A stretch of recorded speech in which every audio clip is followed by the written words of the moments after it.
Өнөөдөр бол энэ өдрийн амар амгалан айлтгая.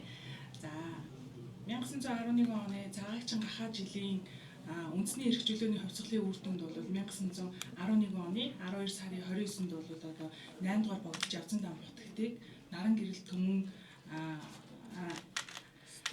шашин төрийг хослон барьсан наран гэрэл төмөннаас Богд хаан өргөмжилсэн байдгийг бид мэднэ. 8 дугаар богдож явсан дан бутгт нь бол одоо Монгол улсын эзэн хаан өргөмжлөхөөс өмнө өөрийн одоо шийдвэрийг орлуулах лүндэн буулгах хэлбэрээр хэрэгжүүлдэг байсан бол 1911 оны 12 сарын 29-ноос эхлээд бол одоо зарлиг хэлбэрээр буулгах болсон байгаа. За хааны зарлиг нь бол одоо дотроо хишиг тархах зарлиг, сургах зарлиг, дээд зарлиг гэж бол одоо дотроо бол ялгартай байна. Дээд зарлиг нь бол Богд хаанаас төрийн яам сайд нарт одоо шууд нэр зан одоо тусгаалan болгосон зарлиг байгаа бол одоо тогтмол зарлиг нь бол төрийн яамны сайд нар одоо ноёд ламнараас бол Богд хаан өргөн айлтгаж танилцуулаад за үүнийг нь бол одоо үндэслэн улаан бэрээр зохиод болгосон зарлиг бол зарлиг гэж бол дотроо ялах боломжтой байна. За 8 дугаар богд явсан дан бутгт нь Монгол улсын хэмжээгүй эрхт эзэн хаан байсан учраас түүний зарлигийг бол хинж өөрчлөх хэрэг байхгүй. Энэ нь бол одоо бүх нийтээр дагаж шийдэх эрх зүйн дээд акт байсан гэж үзэж болохоор гэж байгаа. За ингээд Богд хааны зарлигууд Монгол улсын түүхийн тухайн үеийнхаа ямар ч баримттай одоо орлуулшгүй хууль эрх зүйн дээд чадамж бүхий үнэт одоо их сурвалж юм а гэж бол үзэж болохоор байгаа тийм ээ. За толилуулж байгаа өнөөдрийн илтгэл бол бид Богд хааны эдийн засгийн талаар буулгасан зарлигуудаас одоо зөвхөн гайлын талаар буулгасан зарлигуудыг бол одоо онцгойлон толилуулах болно. Одоо учир нь бол тухайн цаг үед бол Монгол улсын санхүүгийн 3.2%-ийг бол одоо гайлын орлого дангаар бүрдүүлж байсан. Тийм учраас бол одоо өнөөдрийн ихтгэлдээ гайлын талаарх буулгасан зарлигуудыг ерөнхийдөө авч үзэх юм байна. Тэгэхээр үүнийг авч үзэхийн өмнө энэ цаг үед гайл гэдэг ухагтхан ойлголт нь өөрөө бас илүү өргөн хэрэглээтэй байсан байна. Одоо тухайлах юм бол эд хэрэглэгчдээс авах татварыг бол одоо гайл гэж нэрлэж байгаа жишээний дотоодын худалдааны татварыг бол мөн бас дотоод гайл гэж нэрлэж байгаа жишээний тийм ээ. Тэгэхээр энэ олон гайл утгаас одоо ялгаж салахын тулд бид одоо гайл гэдэг үгийн ерөнхий утгыг бол тодруулах шаардлагатай болсон. За ингээд бол одоо 21-ийн тайлбар тольд бол гайл гэдэг нь худалдааны юмд алба авахыг гайл гин. 28-ийн тайлбарт бол одоо альва улсын зах хил бомбд одоо хаалга нэвтэрхэд худалдааны юмнаас алба татах зоос мөнгө зэргийг гайл гинэ гэж. 1956 оны Монгол хэлний товч тайлбарт бол хил хязгаар нэвтрүүлж гадаадад гаргах, дотоодод оруулах, бараа таваараас авах татварыг хэлнэ гэж. Тэгэхээр эдгээр одоо тойл бичгүүдэд гайл гэдэг нь одоо улсын хилээр орох, гарах, барааны татвар гэсэн одоо ерөнхий утгыг бол илэрхийлж байгаа. Энэ нь бол энэ утга бол өнөөдөр ч гэсэндээ хэрэгжиж байгаа. Тийм учраас бол бид энэ илтгэлдээ энэ одоо тайлбарыг иш үндэс болгоод Монгол улсын худалдааны талаарх гайлын шийдвэр хааны зарлиг шийдвэрүүдийг бол танилцуулах юм байна. За ингээд одоо гайлын хэргийг эрхлэн шийдэх төрийн байгууллагын эрх чиг үүргийг бол тогтоон батламжилсан Богд хааны зарлиг бол гарсан. За энэ 1913 оны 8 сарын 28-нд бол одоо Богд хааны зарлигаар төрийн яамны эрхлэн шийдэх хэргийг ялгаж салгасан одоо анхлан одоо хуульчлан батламжилсан юм зарлиг гарсан. За энэ зарлиг дээр бол одоо гайлын яамыг тусгай яам гэж үзээд эрхлэн шийдэх хэргийг нь харин тусгайлан заагаагүй. Энэ дээр бол сангийн болон гадаад яамны дотор гайлын яамны одоо эрхлэн шийдэх үүргийг бол оруулж өгсөн байгаагаар онцлог. Энэ одоо зарлигт бол зөвхөн гайлын яамыг л ингэсэн байна. Бусад 5 яамыг бол тус нэрийн одоо яагаад эрхлэн шийдэх одоо үйл ажиллагаануудыг нь бол чагсаан бичсэн байж байгаа. За тэгэхээр энэ гайлын яамны тухай заасан заахтаа бол сангийн хамаг хэргийг бүгд захиран шийдэх яамны эрхлэн шийдэх хэрэг дотор сангийн яамны дотор гайл хураах яам байгуулж захиран хураасан гайлыг шилжүүлэн авч улсын хэрэглэлд оруулна гэж заасан байж байгаа. За гадаадын хэргийг бүгд эрхлэн шийдэх яамны эрхлэн шийдэх одоо хэрэг дотор манай улс нийгэмд гайлын яам байгуулсан тул гайл хураах хэргийг одоо цөм гайлийн яам эрхлэх боловч гадаадаас гайл хураах нь багахгүй учраас гайлыг гадаадын яам мөн гайлийн яамыг хавсарч хийдэгнэ гэсэн одоо ийм хууль заалт орж байгаа.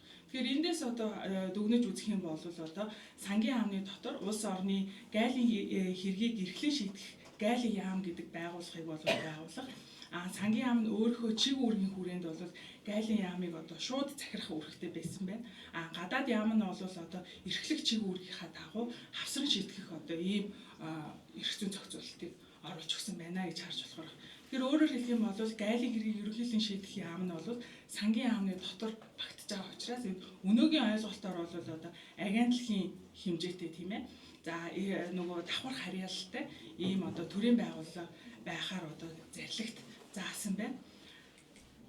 За үүний дараагаар бол одоо гадаад худалдааны эрх зүйн харилцааг зохицуулсан зарлиг хэмжээнүүдийг бид танилцуулах болно.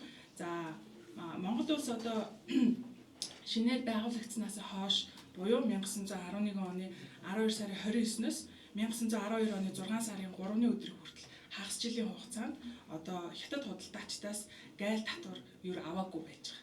Тэгэхээр энийг бол одоо шийдэх хүрээнд бол 12 оны 5 сарын 18-нд бол одоо сайд нараас Богд хаанд бол айлтгал өргөсөн. За ингэхдээ бол гайл хураах нь олон улсын тогтсон хэв хууль юм а гэж тайлбарлаад за ингээд одоо худалдааны иргэдээс гайл хурааж болох үйл явдлыг бол одоо асууж мэдүүлсэн байж байгаа. За ингээд худалдааны иргэдээс уул газраас тэн авчирсан цай бараа архины зэрэг зүйл ба манай Монгол улсын харьяат олон газраас худалдан авч аваачих мал арьс шир ноосны зэрэг зүйлүүдээс хураах гайл жиж олон одоо Монгол хушуудын нутагт үржүүлэн адуулсан малаас хураах бэлчээрийн гайлийн дүрм хэмжээг бол 1912 оны 5 сарын 23-нд анх Богд хааны зарилгаар баталгаажуулсан байна. За энэ дүрм хэмжээ бол дотроо 4 анги 15 зүйлээс бүрдсэн. За ерөнхийдөө хаалга орох дүрм, хаалга гарах дүрм, за бэлчээрийн гайлийн дүрм, за хөхүүлэн залхах, хөхүүлэн шагнах, одоо залхаан зэрлүүлэх гэсэн ийм зүйл заалтуудаас бүрдэж байгаа. За энэ бол үндсэндээ Монгол улсын гадаад худалдааны гайлыг одоо гайлийн эрх зүйн одоо үндсэн баримт бичиг, цогц баримт бичиг болж явж исэн байж байгаа. За анх энэ 5 сарын 23-нд одоо батлагдсан бол 14 оны 1 сарын 7-нд 16 зүйлтэйгээр дахин шинжилэн найруулан батлагдсан байж байгаа.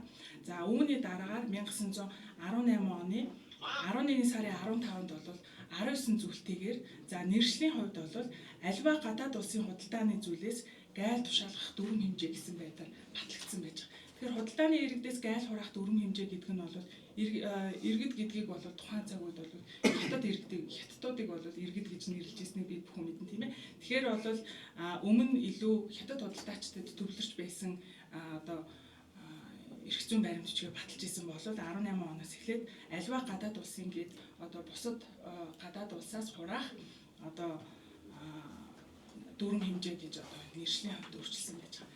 За үүний дараагаар бол дотоод худалдааны гайлыг бид танилцуулна. За энэ нь бол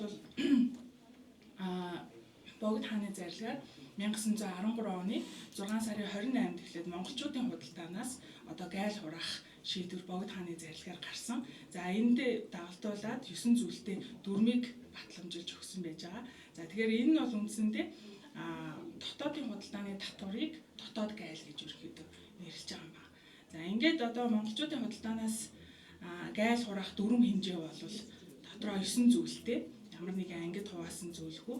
За ялгаатай тал нь юу вэ гэхээр түрүүн энэ гадаад худалдааны гайл бол гайлыг хурааж авах дүн хэмжээ одоо нөгөө хувь хэмжээ гэх юм бол тухайн цагийн үнээс 5% гайлийн татвар авч ирсэн. За дотоод худалдааны гайлийн татварын тарифыг тогтоохдоо бол ихэвчлэн малын одоо төрөл нас зэргээс одоо хамаарат гайлийн татварыг ялгаатайгаар нэрлсэн тогтсон үнийг бол энэ дүрмд баталгаажуулж өгсөн байдаг. Энүүгээр онцлог юм байна. За ингээд дотоод худалдааны гайл бол одоо дүрмд өөрчлөлт шинжилт Богд хааны зарилгаар ороод явж исэн. За анх бол 13 оны 6 сарын 28-нд батлагдсны дараагаар 13 оны 12 сарын 30-нд дахин шинжилэн найруулан батлагдсан. За ингээд Хяактын 3 улсын гэрээний дараа буюу 1916 оны 7 сарын 31-нд бол энэ эрх зүйн баримтчиг дахин одоо шинжилэн найруулж батлагдсан. За ингэхдээ нөгөө тогтсон нэрсэн үнээр авч исэн гайлын татварын хувь хэмжээ бол нөгөө тухайн цагийн ханшаар одоо малын тухайн цагийн ханшаар хэдэн төгрөгөөр зарж исэн тэрнээсээ шалтгаалаад 5% гайлын татвар авах шийдвэр гарсан байж байгаа. Энэ нь бол нөгөө гадаад худалдааны гайлын татвартайгаа одоо дүн хувь хэмжээний хувьд бол энэ тэнцүү ирж байна гэж ойлгож болох. За тэгэхээр бол эндээс юу гэж дүгнж болох вэ гэхээр одоо худалдаа байгаа газар татвар байх ёстой гэсэн одоо ерөнхий зарчмыг одоо баримталж байсан байна гэж. Одоо дотоодын зах зээлээ хяналтандаа авах одоо анхны оролдлого байсан юм байна гэж бол харж болохоор байгаа. За энэ цаг үед бол анхаарал татах бас нэг гайлын асуудал бол төвдийн худалдаанаас сурах gaйл байгаа. За энэ цаг үед бол одоо Оросын худалдааны гайлыг бол хоёр улсын хоорондын одоо гэрээ бичгээр эрх зүйн одоо үндсэн зохицуулах байдлаар Оросын худалдаанаас бол гайл татвар авдаггүй байсан. За үүнтэй зэрэгцээд энэ 1912 оны 11 сарын 3-ны Орос Монголын гэрээний хавсарсан тогтоосон гэрээ бичгээр бол энэ гайлын асуудлыг бол нарийн тодорхой зааж өгсөн. За ингээд 13 оны 1 сарын 11-нд бол одоо Монгол төвдийн гэрээ 9 зүйлтэйгээр батлагдсан байж байгаа. За энэ гэрээний одоо анхны төсөлд бол гайлын татваргүй худалдаа хийх заалт байсан гэдэг одоо өмнөх судалгаанд бол дурдсан байдаг. Гэтэл гэрээний бол одоо 6 дугаар зүйлд 8 ба эд боловсруулан мөнгөний гүйлгээ байгуулахыг хуучин хэвээр явуулна уу гэдэг одоо татварын талаарх нөгөө зохицуултыг бол оруулж өгөөгүй. Тэгээ энэ нь бол одоо төвдийн худалдаанаас гайл хураах эсэх асуудлыг үе үес хөгдөх одоо гол шалтгаануудын нэг яхаарахгүй болчихсон. За ингээд засгийн газрын зүгээс бол одоо төвдийн худалдаанаас одоо гадаад улсын худалдааны нэг адил одоо гайл хураах сонирхол бол маш өндөр байсан.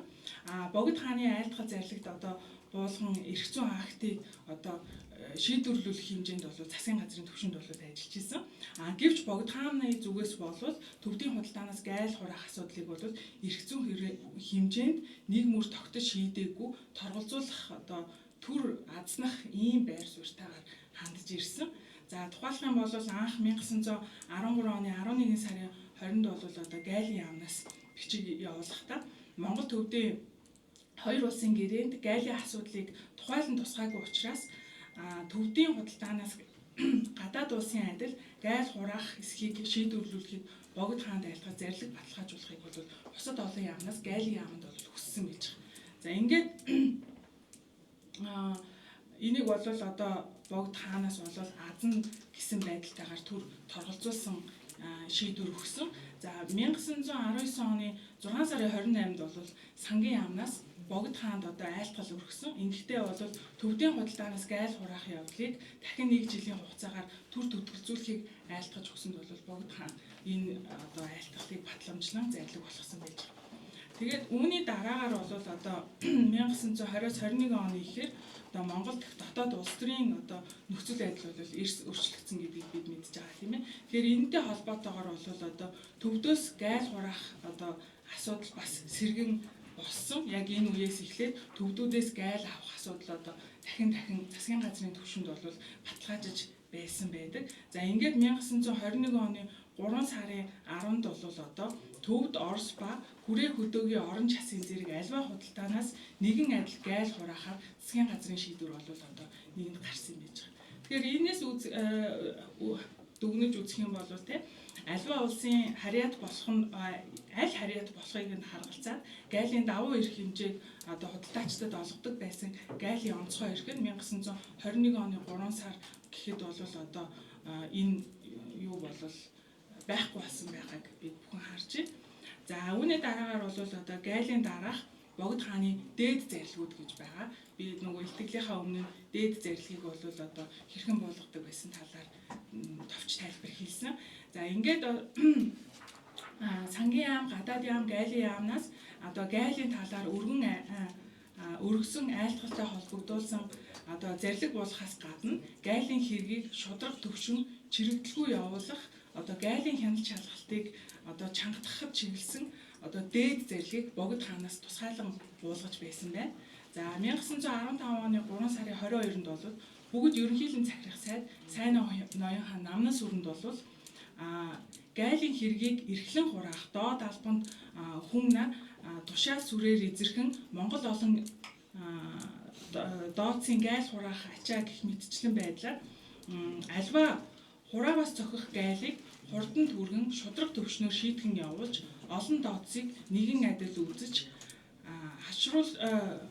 хашруулшгүй гачигдуулахгүй дагаж явуулах тун гэсэн ийм одоо зарлиг болгосон байж байгаа. За үүнийг бол одоо бүгд ерөнхийлөн захиран шийтгэх яамнаас сангийн яамнаар дамжуулаад гайл хураах асуудал дээр бодоод иргэдийг чирэгдүүлэхгүй байх одоо энэ юуг бол харилцан бичгүүдээс бол бид энийг илрүүлсэн. За 1917 оны 10 сарын 25-нд бол одоо сангийн яамд бас дээд зарлиг буулгасан. Үүнд бол одоо альва иргэдээс гайл хураахад бараа юмыг нэгтлэн үзэж үн зэргийг тодорхойлсон хуудсыг сайн наадуулж мөн наадуулсан хуудсанд он сар өдрийг тодорхойлон бичиж дагаж шийдвэрлэх түн гэсэн одоо дээд зарлигийг буулгасан байж байгаа. Тэгэхээр энэс одоо дүгнээ хараад үзэх юм бол Богд хаан улсын орлогын одоо гол их үүсвэр болсон гайл татврын тухай чиг үүргийг одоо төрийн яамдаас өргөсөн айлтгсан одоо тухай бүрдэнд дэмжиж зарлиг буулгаж ирсэн. Одоо гайлын дөрвөн хэмжээнүүдийг өөрчлөн баталгаажуулах, дагаж шийдвэрлэх гэх зэрэг одоо тэрнээс гадна өөрөө санаачлах гайлын хэргийг шудраг төвшин аливаад чирэгдэлгүй явуулах гайлын хяналт шалгалтыг чангатгах талаар дээд зарлиг одоо буулгаж дагаж шийдвэрлэж байсан нь бол Монгол улсын гайлын эрх зүйн бүрдүүлэн төлөвлөсгөхөд гол үүргийг гүйцэтгэсэн чухал одоо арга хэмжээнүүд болжээ гэж бол одоо дүгнж үзэж болохоор байна. За мөн дээрээс нь одоо энэ байдлыг харгалзаад одоо төвдийн худалдааг бол Богд хаанаас нүүрчлэн онцгой эрх дарах олгож байсан нь бол гайлын хэргийг шудраг төвшнөөр явуулахад одоо цохих саад тэг болж ирснийг бол мэдээж үүсэхгүй. Энэ нь бол одоо түүний төвд гарлаас гадна шашны тэргүүний хувьд одоо төвд нарыг дотомчлох одоо түүгээрээ дамжуулаад өөрийн улс төрийн байр сууриа баттгах сонирхолтой дам холбоотой байсан байх боломжтой юм аа. За анхаарал тавьсанд баярлалаа.